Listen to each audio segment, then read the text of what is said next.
Hi friends, welcome to Raising Lifelong Learners. I'm your host, Colleen Kessler, and this is the podcast where I encourage you to trust yourself and your differently wired kiddos as you help cultivate their curiosity, encourage them to discover the world around them, embrace who they are wired to be, all while helping them discover their passions, interests, and raise them to become the amazing adults they're meant to be.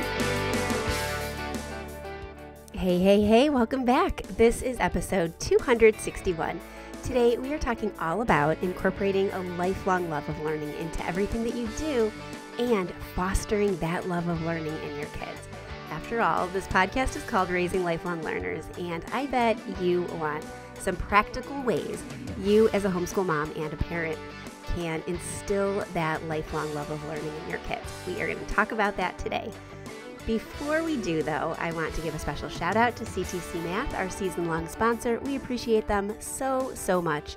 I am a customer as well as a proud evangelist of CTC.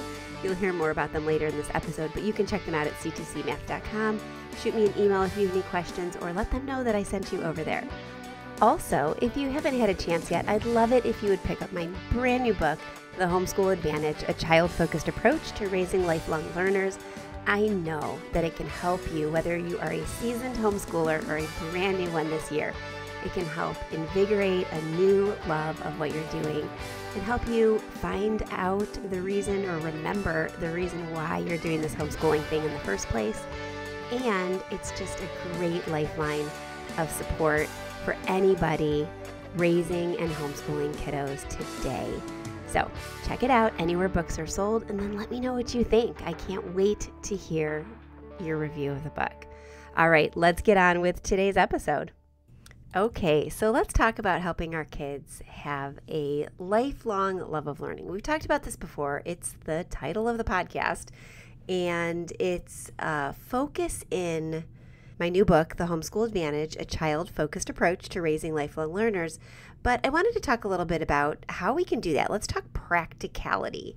When we're trying to nurture a lifelong love of learning, how do we do that? How do we instill that love of learning in our kids and help them become lifelong learners, especially when we are raising neurodivergent kids?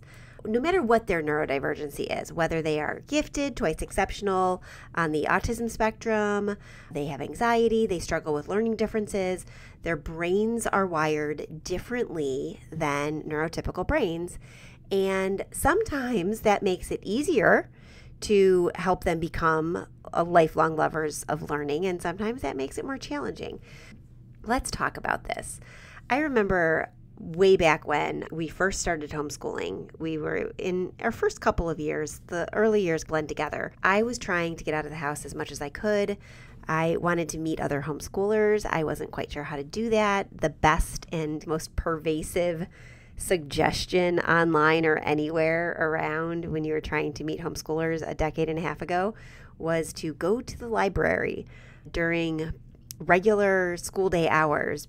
And if you saw any other school-age kids there, they were likely homeschooled, and you should go up and talk to their parents and them and get to know them that way.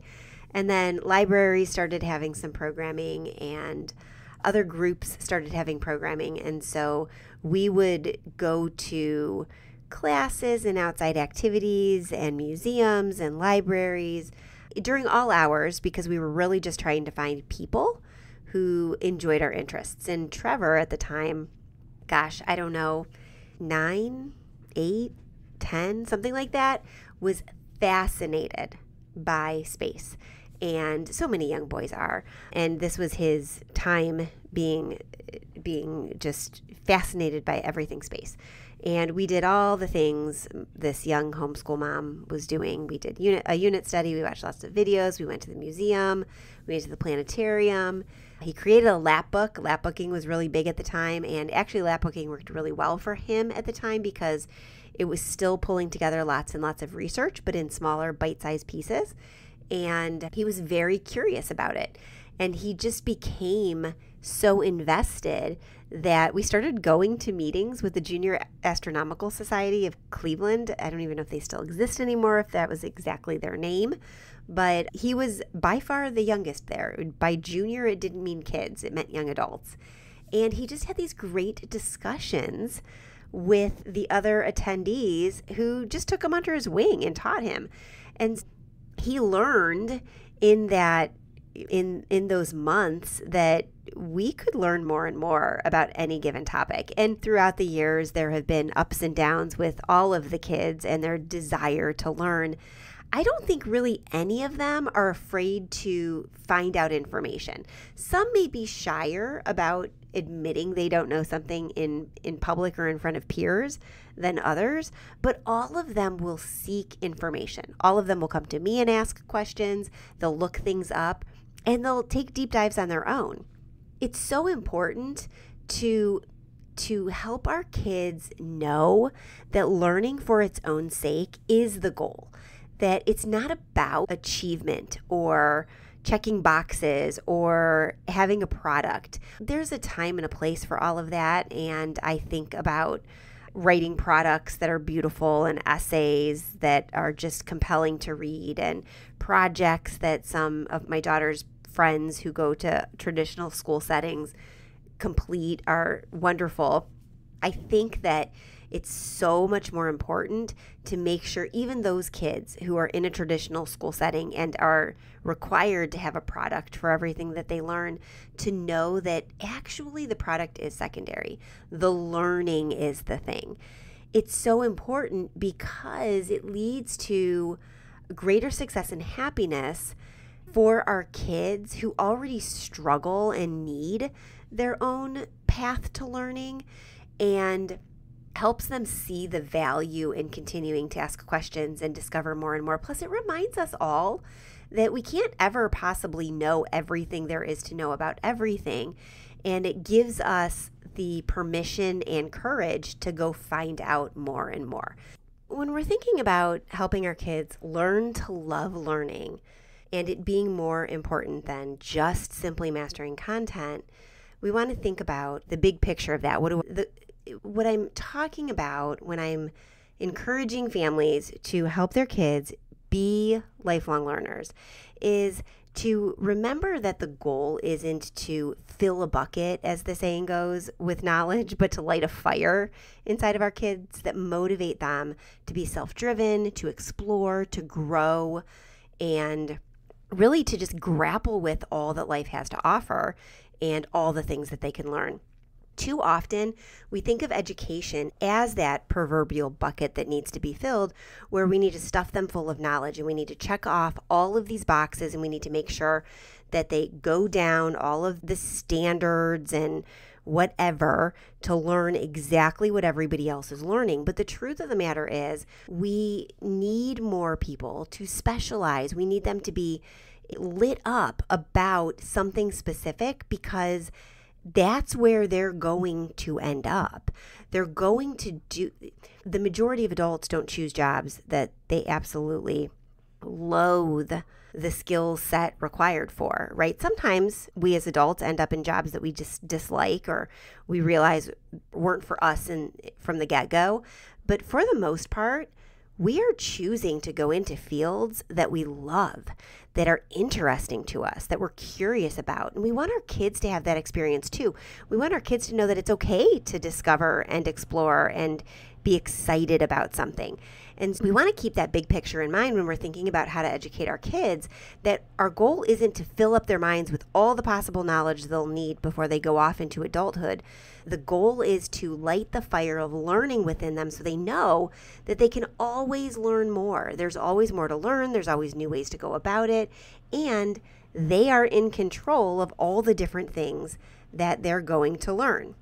And when we focus on that, when we focus on lighting that fire and motivating our kids to be self-driven and explore and grow, their curiosity is ignited and it leads to deeper understandings, more creativity and problem-solving skills. They want to know how things work. They want to understand what's going on in the world and they want to really dive deeply into it. And in turn, they become more critical as thinkers, they become more creative, and they continue to work their problem-solving skills as they grow. Kids who have ADHD, autism, learning disabilities, measures of success and academics don't always apply for these kids. I remember when I taught gifted in the school system, I was a gifted specialist for second and third grade for a long while. And I remember one kiddo in particular. She was amazing. She was one of my second graders. She was probably one of the smartest kids I'd ever worked with. Just brilliant in a creative and interesting way. This child was terrible when it came to test taking. She saw gray in every aspect of life. And so when trying to get her identified, one of my goals as a second and third grade gifted specialist was to make sure that before they left me and went into the middle school grades, if they needed it, they had the identification so they could get services through middle school and high school. And I knew this kiddo needed to get services. She needed to have alternative methods of education. She needed to be able to explore her creativity as she grew. In fact, this kiddo ended up taking a 6-month leave of absence from school to perform in a Broadway musical on Broadway in New York. She was just so creative and interesting and just so intuitive and smart.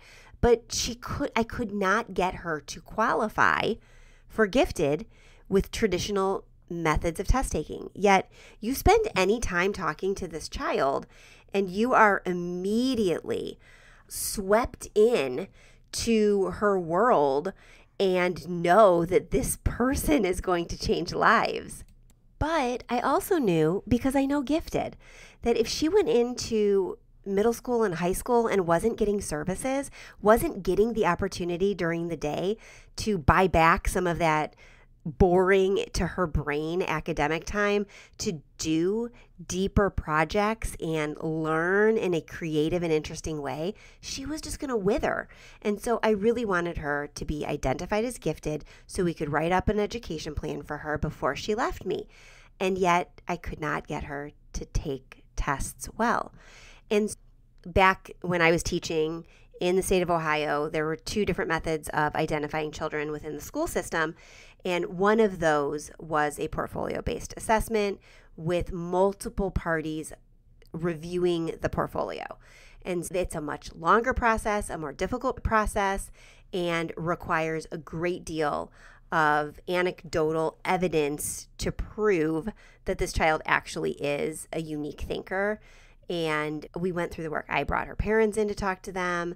We did the work because the focus shouldn't be always on just what the test shows or what the traditional methods of education show. The focus should be on finding out what that particular kid needs and giving them the tools to explore their world.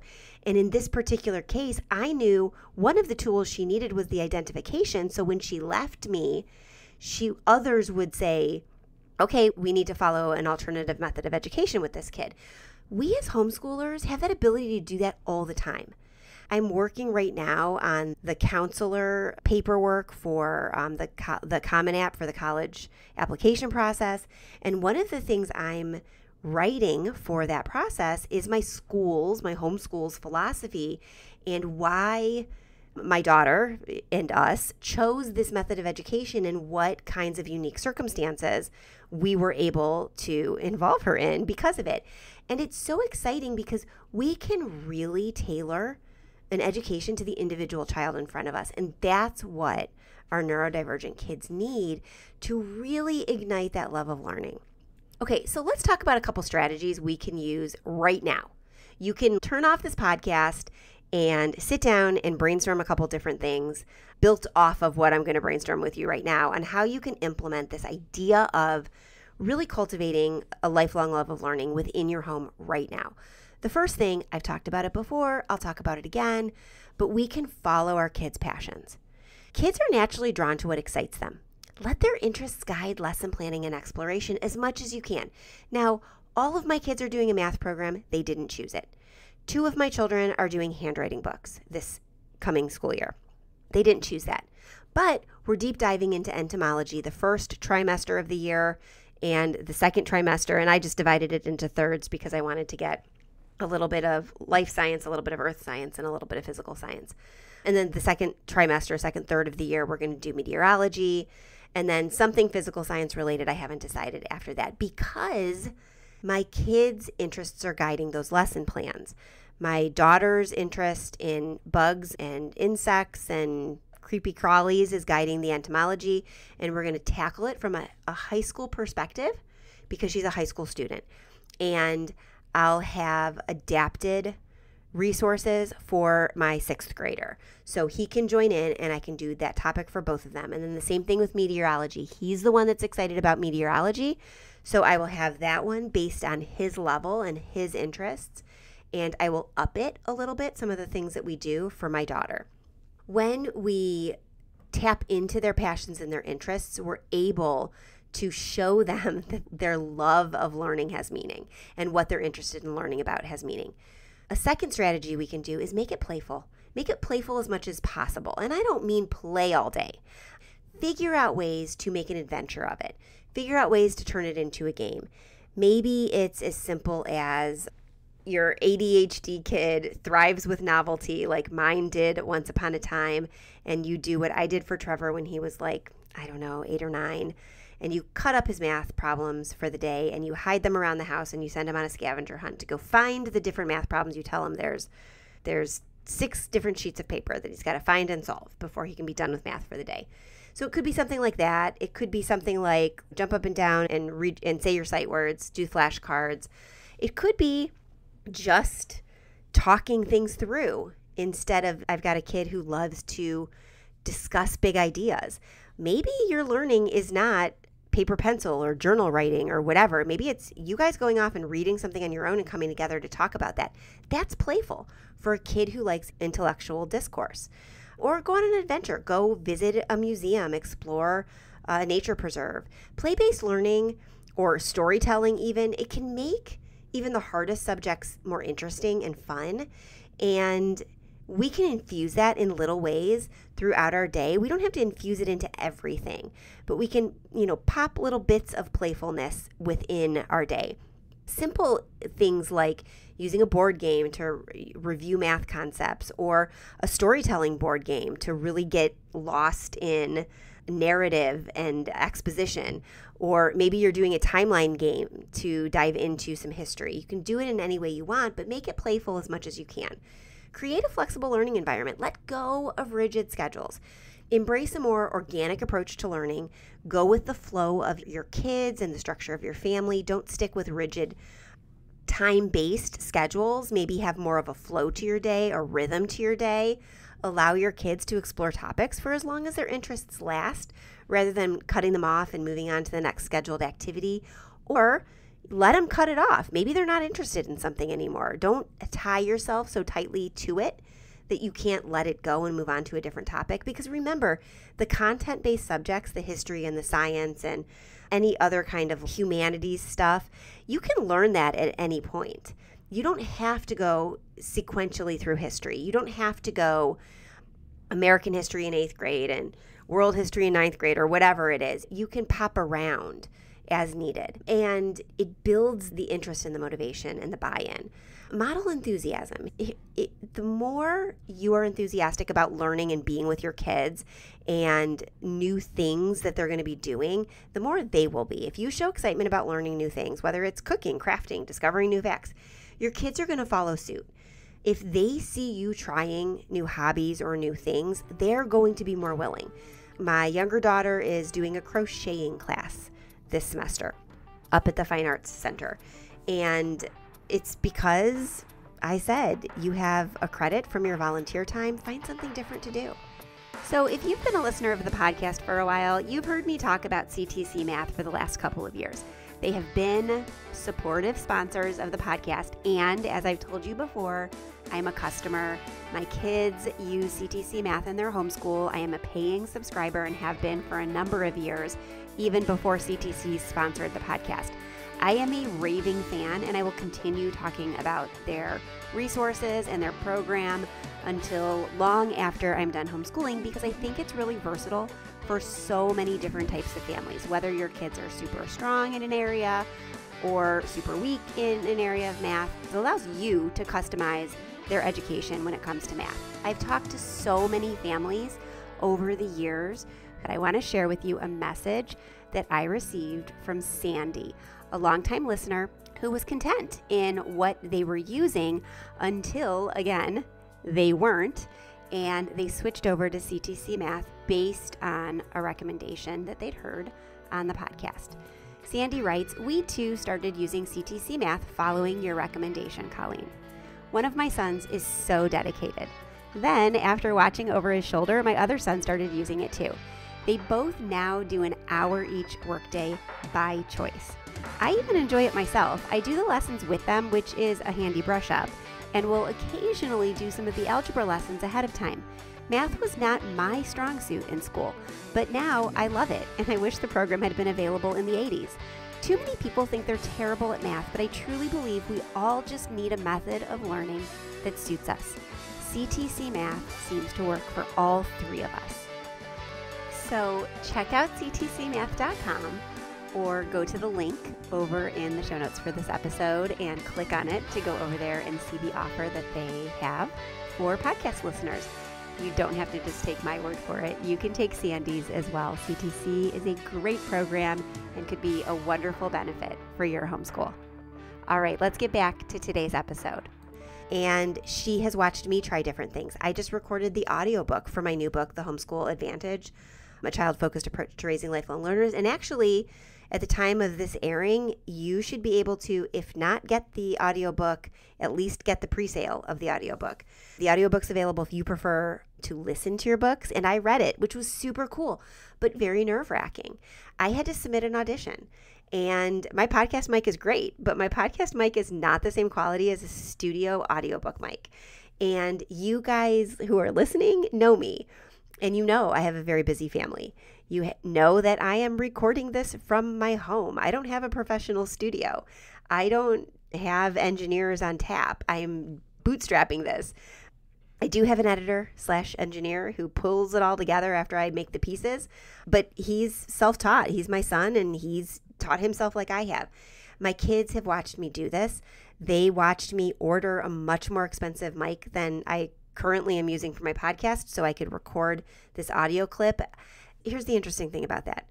This mic is amazing. The mic that I bought to record the audiobook audition, it's amazing. It's like above my pay grade. I can't figure out. I had my son set it up for me so I could do the audition and check it and everything else. I can't figure out right now. I've tried a couple times so I could switch over to the better sound quality mic that I have, that I spent a bunch of money on for this podcast. It is sitting here clipped to my desk. I cannot figure out how to consistently get it to work in the way that I need it to. Now, this is something I'm going to learn and I can do, but it's sitting there. So I still have two mics on my desk, one that I used to submit my audiobook audition, which I got obviously because I read the book, which was a cool experience in and of itself, learning how to record in a studio and all of that, traveling to go do that. But I'm still using my old mic for my podcast because it's comfortable and I know how to do it. When we model enthusiasm about learning new things and then we show our kids we're still willing to learn, but we're also willing to fail. I have failed at figuring out this new mic. I failed. It doesn't sound like it should be too difficult, but I have failed at it. And my kids have seen the mic is still there because I am going to make it work. But in the meantime, the show must go on and I need to get the podcast out. So I'm going to use what I know and keep growing. Children mirror us. We are the example they have of what healthy experimentation and life in adulthood looks like. And so we want them to watch us. We want to encourage curiosity over perfection. Have them continue to see learning as an ongoing process. Make mistakes so they know it's okay to make mistakes, that mistakes are part of learning. They're not failures. Focus on the process rather than the end result. If your kiddo spends hours tinkering with Lego structures, praise the hours they spend tinkering with them, even if the engineering principles don't actually work out, because eventually they will. They'll click in. So when we help our kids see that the process is important and enjoying it for its own sake is important, they see that. And we can model that. Provide opportunities for independent learning. Create those environments in your home where your kids can explore on their own. One of the things that I got Isaac for the start of this new school year were expansion packs to his Snap Circuits set. And one of those is a really cool expansion set that I found on the clearance aisle at Target way back earlier in the summer. And it's Snap Circuits with like blocks that are compatible with Legos. So he can incorporate the electronics and the Snap Circuits into his Lego constructions. So he could set alarms, he can make all sorts of cool things. And then the second thing I got was something that I just found on a fluke. It's a paper airplane launcher that you build into a Snap Circuit set. And so he's tried it. He got the paper airplane launcher to work Snap Circuit wise, but his planes aren't airworthy enough. They just fall out of the launcher because he's not building them, folding them in an aerodynamic enough way. And so we're talking about what he could do to make them more airworthy. And we're giving him tools and opportunities in an environment where he can explore, gives him the ownership of the project so that he can build his confidence and keep going and keep pushing. Celebrate the small wins. Celebrate the big wins. Celebrate every bit of growth and every bit of learning as he goes. Or I am doing that with Isaac, but do that with all of our kids. Acknowledge their effort with enthusiasm and help them see that's the stuff life is made of, trying and trying. Also, it's important when we're talking about this idea of lifelong learning and making mistakes and learning from them and growing from them to revisit a topic that's come up on the podcast before. And I'll make sure to link to the episode where I covered it in the show notes for this episode.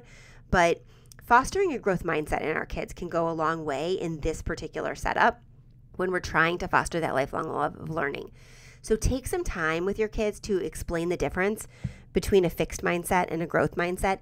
If you're listening and you're a member of the Learners Lab, maybe you're a new member and you haven't explored the full archives, we spent an entire month on mindset, and there are activities for you to do as a family with your kids and as adults, as well as some additional challenges and things that you can do to incorporate and encourage a growth mindset in your family. We want our kids to really value effort and persistence over immediate results because immediate results are often not going to happen. And we want them to keep persevering and embrace challenges so that they can have resilience. And from there, they'll grow this love of learning. Teach your kids to ask why and how as much as possible. Encouraging deeper questioning can drive self-motivation and exploration. We don't want them just to get surface level information. We want them to know that it's okay to reflect on why things happen, why we do things the way we do, how we can do things in a better way. We want to encourage these discussions so that our kids know it's okay to, number one, admit that they don't know something, and number two, find out what makes different people and different environments tick so they can keep going. When we're encouraging a love of learning in our neurodivergent kids, our quirky, outside the box, differently wired thinkers, we want to make sure we're tailoring our learning to their strengths. Neurodivergent kids have unique strengths that might not always fit neatly into that traditional environment, the traditional framework we think of as education. So we want to make sure that we can learn how to leverage those strengths. And I'm talking about things like creativity, hyperfocus, algorithmic thinking, pattern recognition. When we hone in on our kids' superpowers in those ways, we can spark learning. A kiddo who has ADHD can often be easily distracted when their mind is not engaged. But when they are engaged and interested, they can hyperfocus. We can help them harness that hyperfocus, that perseveration for good, because that perseverance, when it's used in a way that allows them to dive deeply into something that they're really interested in, can unlock all sorts of great inventions and discoveries and things. And it can help them see how those things that might feel like a liability at times can actually be a strength. We also want to use their passions as doorways to new learning. Think about how something like an obsessive love of trains in your very bright young kid can branch into an understanding of circuitry and engineering and modeling, doing model railroads and things like that, and scale and history and art. And so we can use their passions to open up the doorways to new ideas and new explorations. And then we want to make sure with our neurodivergent kids that we're helping them to manage frustration. We've talked already in this episode about perfectionism and the shutdown that comes from it, but we also know that our neurodivergent kids can become overwhelmed when things get tough sometimes, or when they are new to them, or they're required to think more flexibly, and they're more rigid thinkers. So make sure that you are teaching your kids calming techniques and strategies so that when they get overwhelmed, they can still love the act of learning even during frustration or setbacks. We have a really great toolkit on the website. It's a deck of cards that you can order to be mailed to you that has 97 different ways to help your kids calm down in all sorts of different situations. It's called the Anxiety Toolkit, and you can find it over on the shop tab at raisinglifelonglearners.com. The most important thing we can do, though, for our kids when we want to encourage a lifelong love of learning is to create a family culture of learning. We want to be a learning family. We want our kids to see us as adults learning. We want to learn together through shared read-alouds, experiments, nature walks, museum trips. I'm bringing all of my kids, actually. We are going, a very close friend of mine and her husband, I'm close with her family, are renewing their wedding vows at the chapel at Graceland in Memphis later this year. And my daughter is going to be singing at their ceremony. And the kids and I are going to go a day early and stay a day after so that we can explore Graceland. And before we go, we are going to learn more about Elvis's music and his life and all of the things that we're going to see there, because the truth is, I don't know much about Graceland. I love Elvis's music, but I was never a diehard Elvis fan. And this will give us a chance to learn something as a family and then go explore it in person. So it'll be a really cool learning experience, as well as a shared family experience of being a part of that vow renewal. And so we can create this culture in our family that there's always more to learn. Show kids that learning doesn't stop when you become an adult. Parents who are excited to learn something new, whether it is about a new recipe or a craft or a language or Graceland and Elvis, it will inspire passions in their kids. It will show them first that they can learn that maybe with their parents, but also that they can always go back and learn something that they didn't learn when they were young. There's always more to learn. So as we wrap this up, I want to encourage you to remember that your child's interests are gateways to instilling this lifelong love of learning. And so use their passions, use their strengths, use their interests, keep it playful, and foster a growth mindset to really instill and infuse your home and your homeschool with a culture of learning and a love of it. Be flexible. Be patient with the process. Encouraging a love of learning takes time, and sometimes it seems like it's never going to happen because our kids just complain and complain about anything that strikes of school, but it's worth it. It's really worth it. Here's a challenge that I have for you this week, if you're willing, and I'd love for you to share on social media and tag me if you're willing, or shoot me an email or a message. If you're a member of the Learners Lab, you can DM me or start a conversation about it. But I have a challenge for you. Ask your kiddo this week what they're most curious about, and let that lead you down some pathways of exploration together. Do some Google searches. See if you can find some fun videos. See if you can go and explore it, no matter how random the topic. Maybe it's underwater basket weaving. Maybe it's, my kids watched an Octonauts episode one year when they were still super into Octonauts and were fascinated by the oarfish. The oarfish is this really strange, deep sea, giant fish that is very strange. And we spent so much time just exploring that it was a blast. We learned so much. So find ways to do that, but let them, just ask them, what are you curious about? Are you curious about anything? Have you ever wondered about anything? And if they can't think of anything, you come up with something. Say, I've always wondered about this. And then just go on a deep dive together. Every kiddo's learning journey is different, but helping them love learning is one of the greatest gifts that you can give them. I promise you it's worth it. I'm going to be back next week to talk more deeply about play and why it matters so much. I've talked about it before, but it's worth revisiting. And I hope that you have a great week encouraging a love of learning in your kids. There are resources and links over on the show notes for this episode to both our sponsor, CTC Math. Thank you as always for helping to make this podcast possible, and to lots of different resources about cultivating a love of learning in your home, along with a link to the contact form and a voicemail widget if you want to shoot me a message and let me know about anything you want to see on the podcast or hear about, or how you foster a love of learning in your kids. I'd love either response from you. All right. Have a great week. Love on your kids. I'll be back same time, same place next week. Enjoy the journey, friends. I'll talk to you soon. Bye for now.